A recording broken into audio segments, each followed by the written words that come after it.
Sergeant Kaneza Christine na Koporo Nyiribambe Divine ni abakobwa bakiri bato babarizwa mu ishami rishinzwe kurinda umutekano wo mu mazi mu ngabo z'u Rwanda RDF.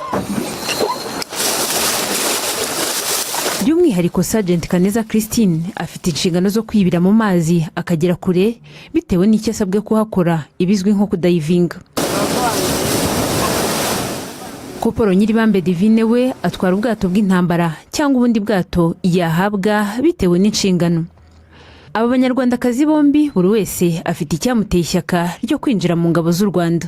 Nakuze mbikunda ndetse kandi hari urugero rwiza twaboneyeho nagiye mbona mu rugamba rwo kubohora igihugu harimo abadamu ndetse bakoranaga akazi kabo na basaza bacu neza. Ibyo bintera ishyaka ryo kuba nanjye nagira uruhare mu kuba naza mu ngabo z'u Rwanda. Cyane gusaba kwinjira mu ngabo z'u Rwanda nuko nakundaga igihugu, numva nshaka kukitangira, hari umusanzu numva nshaka gutanga ku gihugu cyanjye, kandi akaba baratanze amahirwe no ku mwana w'umukobwa kugira ngo abe yaza afatanye na basaza bacu kugira ngo tutanga umusanzu ku iterambere ry'igihugu cyacu. Ku ruhande rwa Sergeant Kaneza Christine nk'umuntu ufite inshingano zo kwibira mu mazi ku mpamvu zo gucunga umutekano, avuga ko ahavuka nta mazi yahabaga, yewe ngo yaje atazi no koga. Nko mu rugo nta hantu nigeze mpurira n'amazi, naraje masanga amazi baratwigisha turabimenya, noneho mpabwa n'andi masomo y'umwihariko nk'umudayiva ugomba kuba najya munsi y'amazi mbasha kuba natangira inshingano zanjye. Kaneza Christine na Koporo Nyiribambe Divine bavuga ko akazi ka gisirikare mu ishami ryose wabarizwamo hari icyo bisaba kugira ngo ugere ku ntego. Iyo uri umusirikare mwiza bigufasha no kuba umumarine mwiza. Ikimfasha nanone kugira ngo nkakore neza ni discipline no gukora ibyo ngomba gukora nk'uko babimbwiye kubikora. Gukora umurimo neza ngo bisaba kumenya uko ukora ikintu n'igikoresho cyacyo cy'umwihariko. Kuri Sergeant Kaneza Christine bavuga ko umuntu atapfa kujya mu mazi gutyo gusa. Mbere na mbere ugomba kuba witeguye neza. Ikindi ugomba kuba wambaye uriya mwenda twabonye nambayemo imbere bawita suit.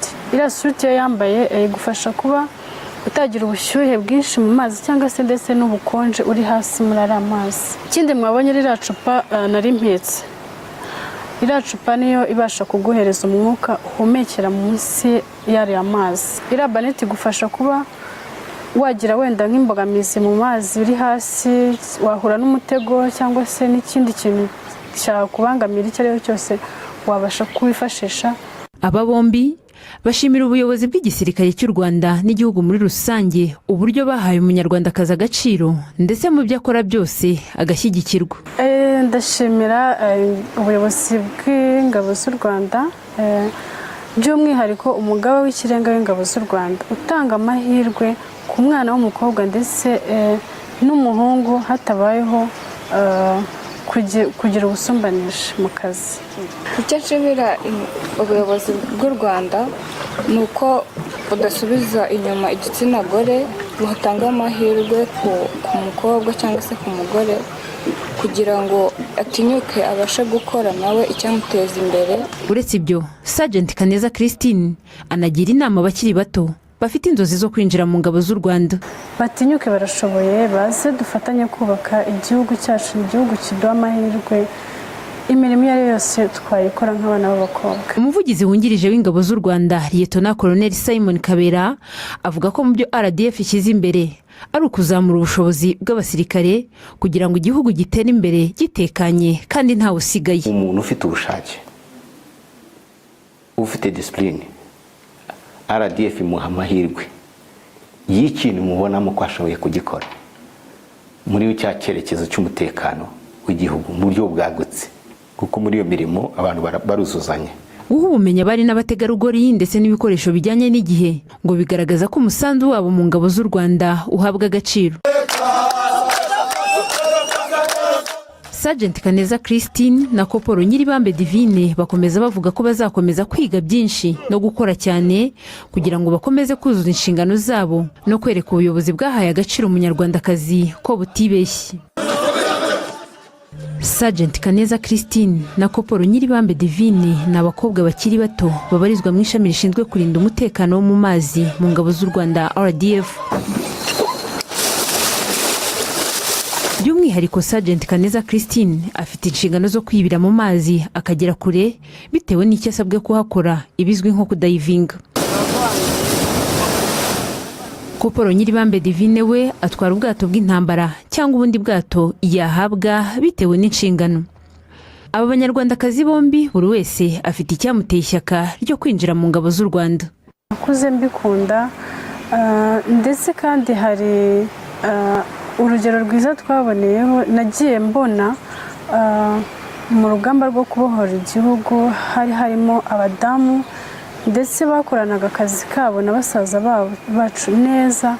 Ibyo bintera ishyaka ryo kuba nanjye nagira uruhare mu kuba naza mu ngabo z'u Rwanda.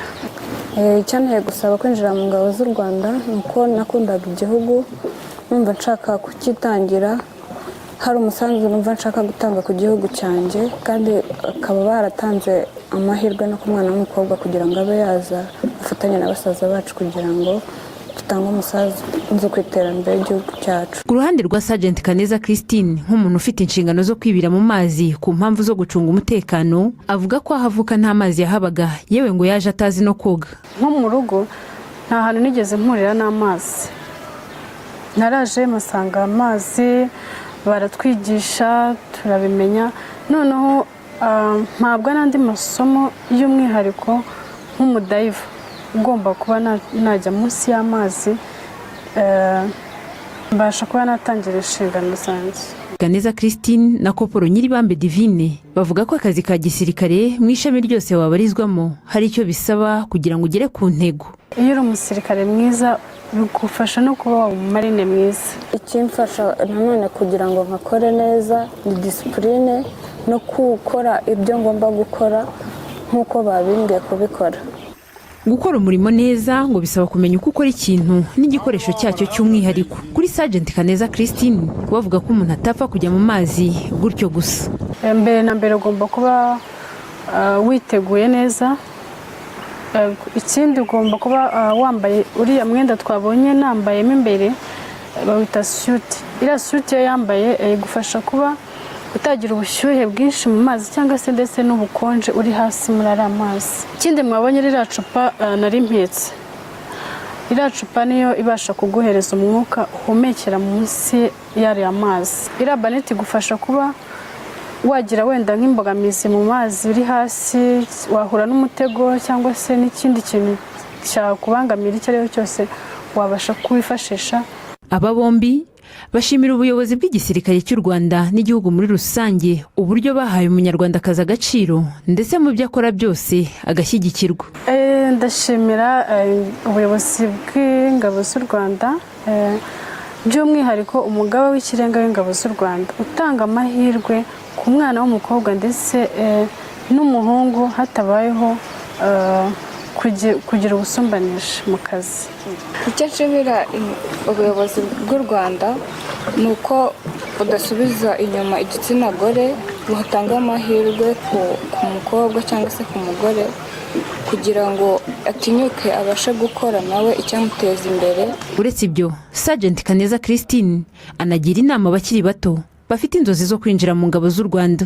Batinyuke, barashoboye, baze dufatanye kubaka igihugu cyacu, igihugu kiduha amahirwe, imirimo iyo ari yose twayikora nk'abana b'abakobwa. Umuvugizi wungirije w'ingabo z'u Rwanda Lieutenant Colonel Simon Kabera avuga ko mu byo RDF ishyize imbere ari ukuzamura ubushobozi bw'abasirikare kugira ngo igihugu gitere imbere gitekanye kandi ntawe usigaye. Umuntu ufite ubushake, ufite discipline, RDF imuha amahirwe y'ikintu mubonamo ko ashoboye kugikora muri cya cyerekezo cy'umutekano w'igihugu mu buryo bwagutse, kuko muri iyo mirimo abantu baruzuzanya.